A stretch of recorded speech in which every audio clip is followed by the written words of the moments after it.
Hi, I'm Shannon Heaton, and welcome to the Tune of the Month video series. Now, if you like to learn Irish tunes in your car or your kitchen, you can also download free audio versions of these lessons.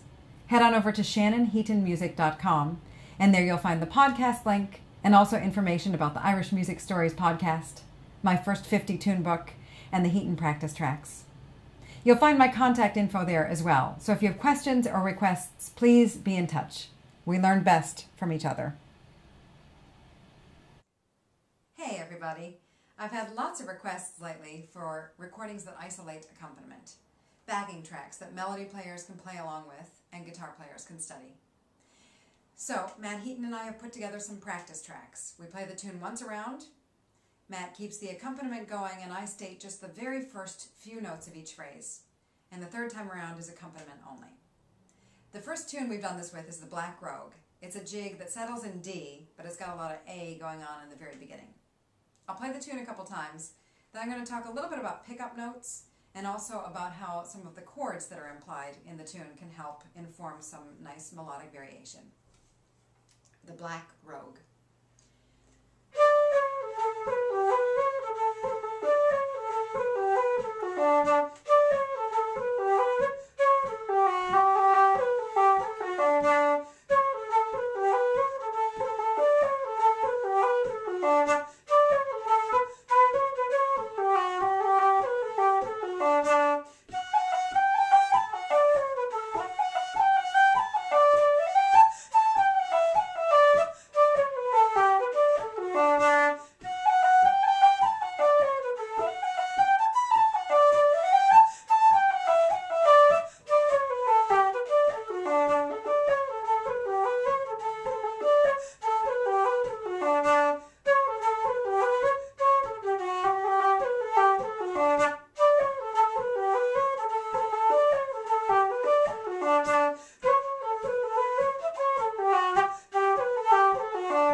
Nice D. It ends on a nice D. It's pretty much in D. So, talking a little bit about the key signature here. I'm looking over there and now I'm realizing the camera is here. Hi everybody. So, the tune settles in D, but there's a lot of open A happening in the beginning.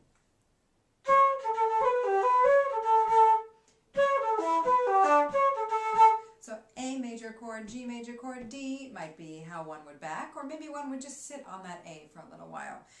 But you can do lots of things in the accompaniment, or sorry, in the melody, to bring out that chordal implication. Can be a little corny, but something to spell out that A chord a little bit. Then maybe you won't spell out the G chord, or if you're simple about the A chord, maybe you spell out that G chord.